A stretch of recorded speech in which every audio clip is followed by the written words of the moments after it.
to a fireside reading of The Wind in the Willows by Kenneth Grahame. Chapter 12, which is the final chapter. The Return of Ulysses.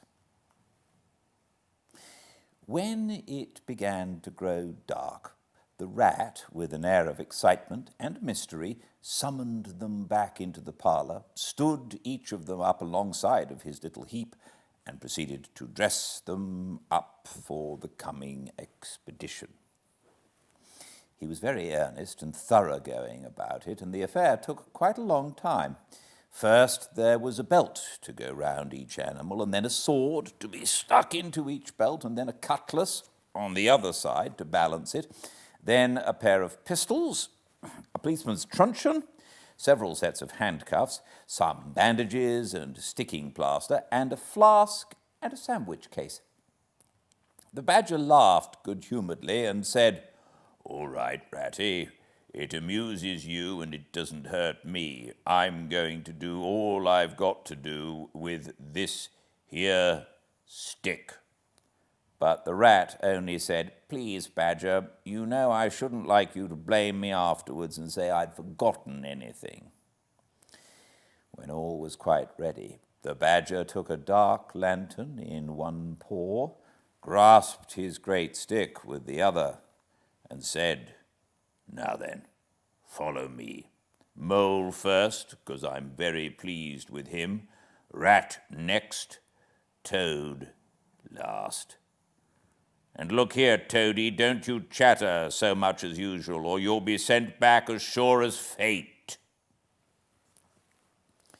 The toad was so anxious not to be left out that he took up the inferior position assigned to him without a murmur, and the animals set off. The badger led them along by the river for a little way, and then suddenly swung himself over the edge into a hole in the river bank, a little above the water. The mole and the rat followed silently, swinging themselves successfully into the hole, as they had seen the badger do. But when it came to Toad's turn, of course he managed to slip and fall into the water with a loud splash and a squeal of alarm. He was hauled out by his friends, rubbed down and wrung out hastily, comforted and set on his legs. But the badger was seriously angry and told him that the very next time he made a fool of himself, he would most certainly be left behind. So, at last, they were in the secret passage, and the cutting-out expedition had really begun. It was cold and dark and damp and low and narrow, and poor Toad began to shiver, partly from dread of what might be before him, partly because he was wet through. The lantern was far ahead, and he could not help lagging behind a little in the darkness. Then he heard the rat call out warningly, "Come on, Toad!" and a terror seized him of being left behind, alone in the darkness, and he came on with such a rush that he upset the rat into the mole and the mole into the badger, and for a moment all was confusion. The badger thought they were being attacked from behind, and as there was no room to use a stick or a cutlass, drew a pistol and was on the point of putting a bullet into Toad. When he found out what had really happened, he was very angry indeed and said, "Now this time that tiresome Toad shall be left behind." But Toad whimpered, and the other two promised that they would be answerable for his good conduct, and at last the badger was pacified, and the procession moved on. Only this time the rat brought up the rear with a firm grip on the shoulder of Toad. So they groped and shuffled along with their ears pricked up and their paws on their pistols, till at last the badger said, "We ought by now to be pretty nearly under the hole." Then suddenly they heard far away, as it might be, and yet apparently nearly over their heads, a confused murmur of sound, as if people were shouting and cheering and stamping on the floor and hammering on tables. The toad's nervous terrors all returned, but the badger only remarked placidly, "They are going at it, the weasels." The passage now began to slope upwards. They groped onward a little further, and then the noise broke out again, quite distinct this time, and very close above them. "Hooray, hooray, hooray, hooray!" they heard, and the stamping of little feet on the floor and the clinking of glasses as little fists pounded on the table. "What a time they're having," said the badger. "Come on." They hurried along the passage till it came to a full stop, and they found themselves standing under the trap door that led up into the butler's pantry. Such a tremendous noise was going on in the banqueting hall that there was little danger of their being overheard. The badger said, "Now, boys, all together." And the four of them put their shoulders to the trap door and heaved it back. Hoisting each other up, they found themselves standing in the pantry with only a door between them and the banqueting hall, where their unconscious enemies were carousing. The noise, as they emerged from the passage, was simply deafening. At last, as the cheering and hammering slowly subsided, a voice could be made out saying, "Well, I do not propose to detain you much longer." Great applause. "But before I resume my seat," renewed cheering, "I should like to say one word about our kind host, Mr. Toad. We all know Toad." Great laughter. "Good Toad, modest Toad, honest Toad." Shrieks of merriment. "Only just let me get at him," muttered Toad, grinding his teeth. "Hold hard a minute," said the badger, restraining him with difficulty. "Get ready, all of you." "Let me sing you a little song," went on the voice, "which I have composed on the subject of Toad." Prolonged applause. Then the chief weasel, for it was he, began in a high, squeaky voice, "Toad went a-pleasuring gaily down the street." The badger drew himself up, took a firm grip of his stick with both paws, glanced round at his comrades and cried, "The hour is come! Follow me!" and flung the door open wide. My, what a squealing and a squeaking and a screeching filled the air. Well might the terrified weasels dive under the tables and spring madly up at the windows. Well might the ferrets rush wildly for the fireplace and get hopelessly jammed in the chimney. Well might tables and chairs be upset and glass and china be sent crashing to the floor in the panic of that terrible moment when the four heroes strode wrathfully into the room. The mighty badger, his whiskers bristling, his great cudgel whistling through the air. Mole, black and grim, brandishing his stick and shouting his awful war cry. "A mole! A mole!" Rat, desperate and determined, his belt bulging with weapons of every age and every variety. Toad, frenzied with excitement and injured pride, swollen to twice his ordinary size, leaping into the air and emitting toad whoops that chilled them to the marrow. "Toad, he went a-pleasuring," he yelled. "I'll pleasure 'em." And he went straight for the chief weasel. They were but four in all, but to the panic-stricken weasels the hall seemed full of monstrous animals, grey, black, brown, and yellow, whooping and flourishing enormous cudgels. And they broke and fled, with squeals of terror and dismay, this way and that, through the windows, up the chimney, anywhere, to get out of reach of those terrible sticks. The affair was soon over. Up and down the whole length of the hall strode the four friends, whacking with their sticks at every head that showed itself, and in 5 minutes the room was cleared. Through the broken windows, the shrieks of terrified weasels escaping across the lawn were borne faintly to their ears. On the floor lay prostrate some dozen or so of the enemy, on whom the mole was busily engaged in fitting handcuffs. The badger, resting from his labours, leant on his stick and wiped his honest brow. "Mole," he said, "you're the best of fellows. Just cut along outside and look after those stout sentries of yours and see what they're doing. I've an idea that, thanks to you, we shan't have much trouble from them tonight."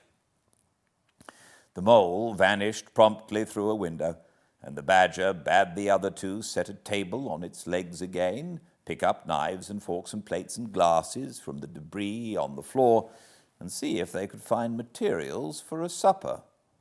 "I want some grub, I do," he said in that rather common way he had of speaking. "Stir your stumps, Toad, and look lively. We've got your house back for you, and you don't offer us so much as a sandwich." Toad felt rather hurt that the badger didn't say pleasant things to him as he had to the mole, and tell him what a fine fellow he was and how splendidly he'd fought, for he was rather particularly pleased with himself and the way he had gone for the chief weasel and sent him flying across the table with one blow of his stick. But he bustled about, and so did the rat, and soon they found some guava jelly in a glass dish, and a cold chicken, a tongue that had hardly been touched, some trifle, and quite a lot of lobster salad. And in the pantry they came upon a basket full of French rolls and any quantity of cheese, butter, and celery. They were just about to sit down when the mole clambered in through the window, chuckling, with an armful of rifles. "It's all over," he reported. "From what I can make out, as soon as the stoats, who were very nervous and jumpy already, heard the shrieks and the yells and the uproar inside the hall, some of them threw down their rifles and fled. The others stood fast for a bit, but when the weasels came rushing out upon them, they thought they were betrayed, and the stoats grappled with the weasels, and the weasels fought to get away, and they wrestled and wriggled and punched each other and rolled over and over, till most of them rolled into the river. They've all disappeared by now, one way or another, and I've got their rifles, so that's all right." "Excellent and deserving animal," said the badger, his mouth full of chicken and trifle. "Now, there's just one more thing I want you to do, Mole, before you sit down to your supper along of us, and I wouldn't trouble you, only I know I can trust you to see a thing done, and I wish I could say the same of everyone I know. I'd send Rat if he wasn't a poet. I want you to take those fellows on the floor there upstairs with you and have some bedrooms cleaned out and tidied up and made really comfortable. See that they sweep under the beds and put clean sheets and pillowcases on, and turn down one corner of the bedclothes just as you know it ought to be done, and have a can of hot water and clean towels and fresh cakes of soap put in each room. And then you can give them a licking apiece, if it's any satisfaction to you, and put them out by the back door, and we shan't see any more of them, I fancy. And then come along and have some of this cold tongue. It's first rate. I am very pleased with you, Mole." The good-natured Mole picked up a stick, formed his prisoners up into a line on the floor, gave them the order, "Quick, march!" and led his squad off to the upper floor. After a time he appeared again, smiling, and said that every room was ready and as clean as a new pin. "And I didn't have to lick them either," he added. I thought on the whole they had had licking enough for one night, and the weasels, when I put the point to them, quite agreed with me and said they wouldn't think of troubling me. They were very penitent and said they were extremely sorry for what they had done, but it was all the fault of the chief weasel and the stoats, and if ever they could do anything for us at any time to make up, we had only got to mention it. So I gave them a roll apiece and let them out at the back, and off they ran as hard as they could. Then the mole pulled his chair up to the table and pitched into the cold tongue. And Toad, like the gentleman he was, put all his jealousy from him, and said heartily, "Thank you kindly, dear Mole, for all your pains and trouble tonight, and especially for your cleverness this morning." The Badger was pleased at that, and said, "There spoke my brave Toad."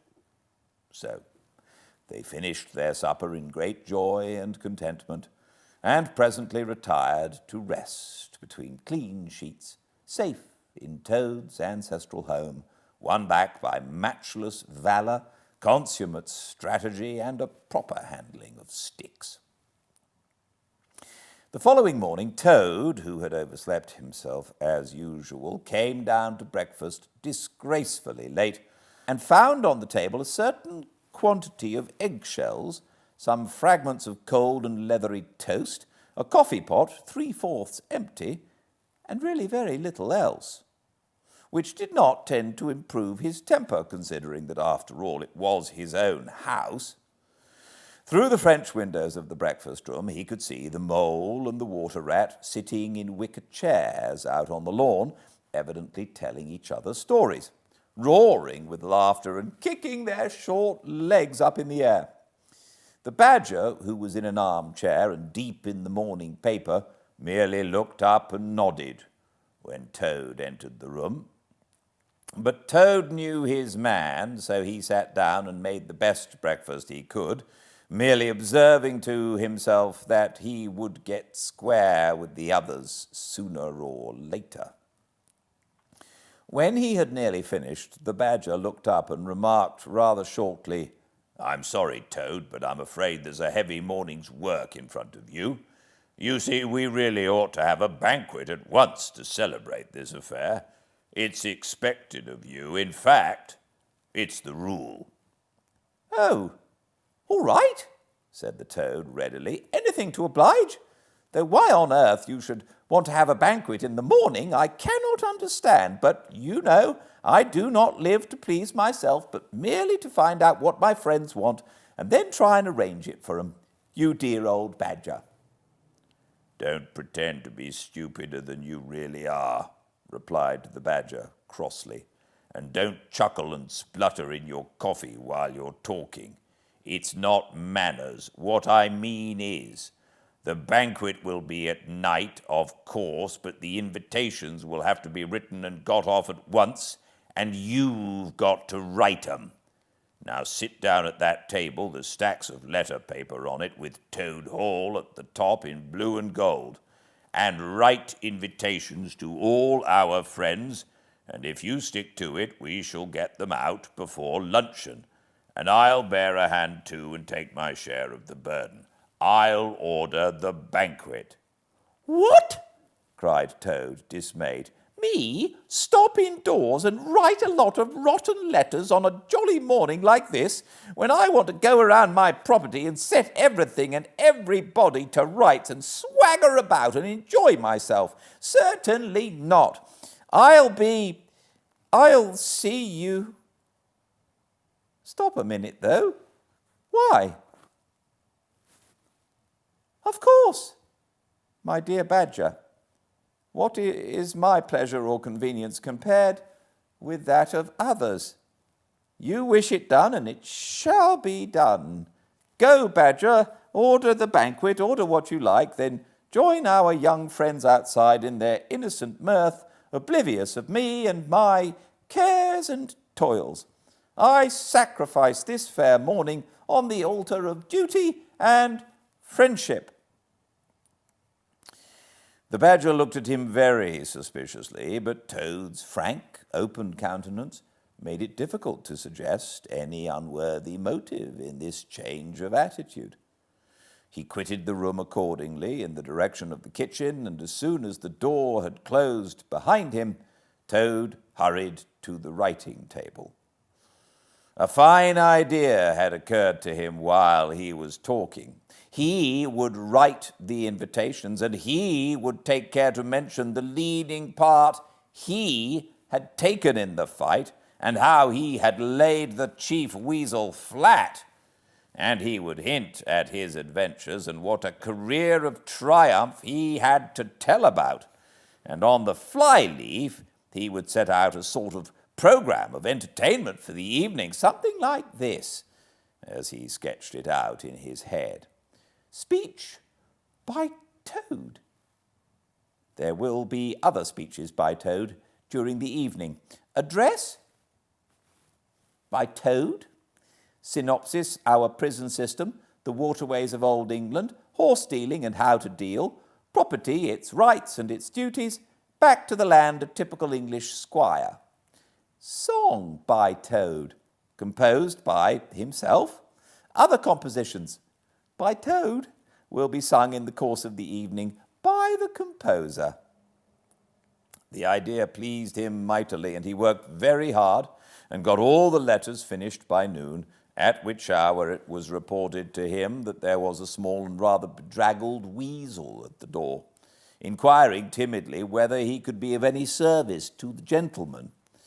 Toad swaggered out and found it was one of the prisoners of the previous evening, very respectful and anxious to please. He patted him on the head, shoved the bundle of invitations into his paw, and told him to cut along quick and deliver them as fast as he could, and if he liked to come back again in the evening, perhaps there might be a shilling for him, or again, perhaps there mightn't.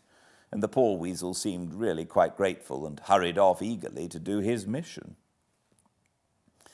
When the other animals came back to luncheon, very boisterous and breezy after a morning on the river, the mole, whose conscience had been pricking him, looked doubtfully at Toad, expecting to find him sulky or depressed. Instead, he was so uppish and inflated that the mole began to suspect something, while the rat and the badger exchanged significant glances.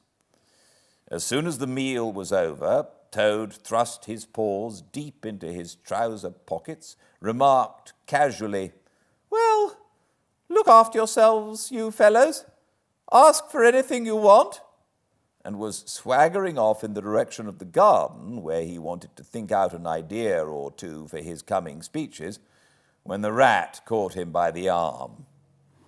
Toad rather suspected what he was after and did his best to get away, but when the badger took him firmly by the other arm, he began to see that the game was up. The two animals conducted him between them into the small smoking room that opened out of the entrance hall, shut the door, and put him into a chair. Then they both stood in front of him while Toad sat silent and regarded them with much suspicion and ill humor. "Now look here, Toad," said the rat. "It's about this banquet, and very sorry I am to have to speak to you like this. But we want you to understand clearly, once and for all, that there are going to be no speeches and no songs. Try and grasp the fact that on this occasion we're not arguing with you, we're just telling you." Toad saw that he was trapped. They understood him. They saw through him. They had got ahead of him. His pleasant dream was shattered. "Mayn't I sing them just one little song?" he pleaded piteously. "No, not one little song," replied the rat firmly, though his heart bled as he noticed the trembling lip of the poor disappointed Toad. "It's no good, Toady. You know well that your songs are all conceit and boasting and vanity, and your speeches are all self-praise and gross exaggeration and gas," put in the badger in his rather common way. It's for your own good, Toady, went on the rat. You know you must turn over a new leaf sooner or later, and now seems a splendid time to begin. A sort of turning point in your career. Please don't think that saying all this doesn't hurt me more than it hurts you. Toad remained a long while plunged in thought. At last he raised his head, and the traces of strong emotion were visible on his features. "You have conquered, my friends," he said in broken accents. "It was, to be sure, but a small thing that I asked, merely leave to blossom and expand for yet one more evening, to let myself go and hear the tumultuous applause that always seems to me somehow to bring out my best qualities. However, you are right, I know, and I am wrong. Henceforth I will be a very different Toad. My friends, you shall never have occasion to blush for me again. But oh dear, this is a hard world." And pressing his handkerchief to his face, he left the room with faltering footsteps. "Badger," said the rat, "I feel like a brute. I wonder what you feel like." "Oh, I know," said the badger gloomily. "But the thing had to be done. This good fellow has got to live here and hold his own and be respected. Would you have him a common laughing-stock, mocked and jeered at by stoats and weasels?" "Of course not," said the rat. "And talking of weasels, it's lucky we came upon that little weasel just as he was setting out with Toad's invitations. I suspected something from what you told me and had a look at one or two. They were simply disgraceful. I confiscated the lot, and the good mole is now sitting in the blue boudoir, filling up plain, simple invitation cards." At last, the hour for the banquet began to draw near, and Toad, who, on leaving the others, had retired to his bedroom, was still sitting there, melancholy and thoughtful. His brow resting on his paw, he wondered long and deeply. Gradually his countenance cleared, and he began to smile, long, slow smiles. Then he took to giggling in a shy, self-conscious way. At last he got up, locked the door, drew the curtains across the windows, collected all the chairs in the room and arranged them in a semicircle, and took up his position in front of them, swelling visibly. Then he bowed, coughed twice, and letting himself go, with uplifted voice he sang to the enraptured audience that his imagination so clearly saw. Toad's last little song. The Toad came home. There was panic in the parlours and howling in the halls. There was crying in the cowsheds and shrieking in the stalls when the Toad came home. When the Toad came home. There was smashing in of window and crashing in of door. There was chivying of weasels that fainted on the floor when the Toad came home.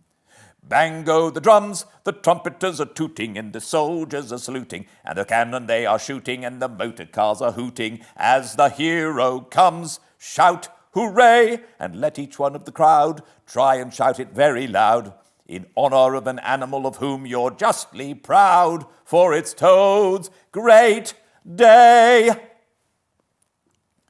He sang this very loud, with great unction and expression, and when he had done, he sang it all over again. Then he heaved a deep sigh, a long, long, long sigh. Then he dipped his hairbrush in the water jug, parted his hair in the middle and plastered it down very straight and sleek on each side of his face, and unlocking the door, went quietly down the stairs to greet his guests, who he knew must be assembling in the drawing-room. All the animals cheered when he entered and crowded round to congratulate him and say nice things about his courage and his cleverness and his fighting qualities. But Toad only smiled faintly and murmured, "Not at all," or something for a change. "On the contrary." Otter, who was standing on the hearthrug describing to an admiring circle of friends exactly how he would have managed things had he been there, came forward with a shout, threw his arm round Toad's neck and tried to take him round the room in triumphal progress. But Toad, in a mild way, was rather snubby to him, remarking gently as he disengaged himself, "Badger was the mastermind. The mole and the water rat bore the brunt of the fighting. I merely served in the ranks and did little or nothing." The animals were evidently puzzled and taken aback by this unexpected attitude of his, and Toad felt, as he moved from one guest to the other, making his modest responses, that he was an object of absorbing interest to everyone. The Badger had ordered everything of the best, and the banquet was a great success. There was much talking and laughter and chaff among the animals, but through it all, Toad, who of course was in the chair, looked down his nose and murmured pleasant nothings to the animals on either side of him. At intervals he stole a glance at the Badger and the Rat, and always when he looked, they were staring at each other with their mouths open, and this gave him the greatest satisfaction.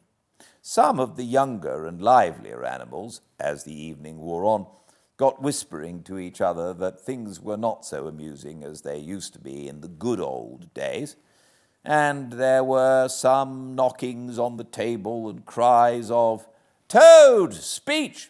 Speech from Toad! Song! Mr. Toad's song!"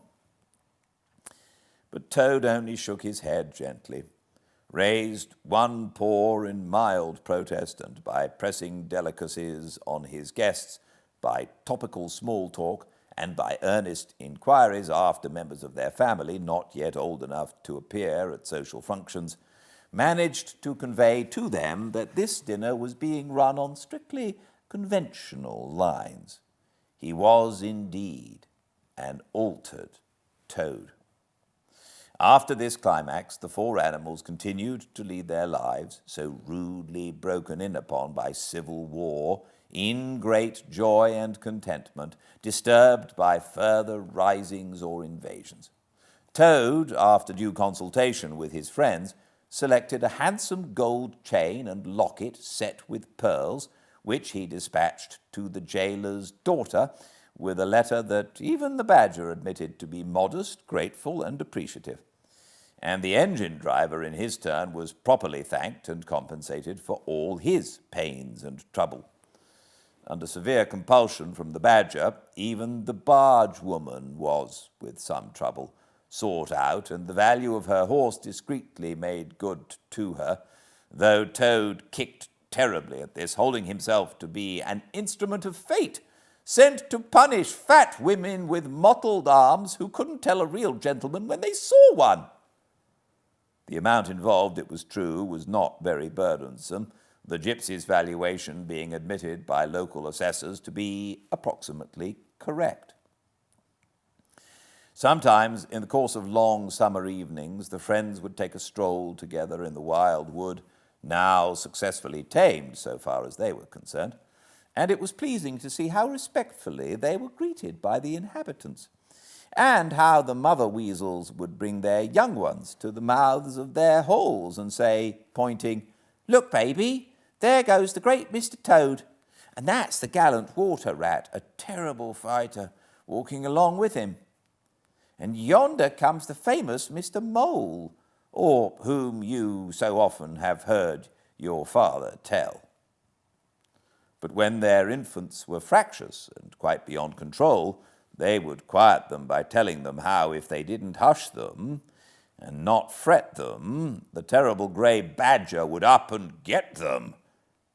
This was a base libel on Badger, who, though he cared little about society, was rather fond of children. But it never failed to have its full effect. The end.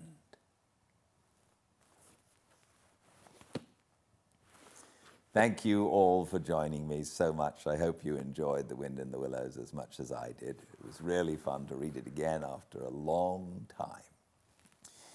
If you miss any chapters, or if you would like to go to the YouTube channel Fireside Reading, please do. And if you would like or subscribe or comment, that would be lovely. I really appreciate receiving those, and thank you for them. Next up is Wuthering Heights, starting next Monday, the 23rd of November. And this Saturday and Sunday, I will not be reading, but on Sunday, I will be uploading our chat with the Wuthering Heights expert, Elizabeth. Until I see you next, however, please be very well. Good night.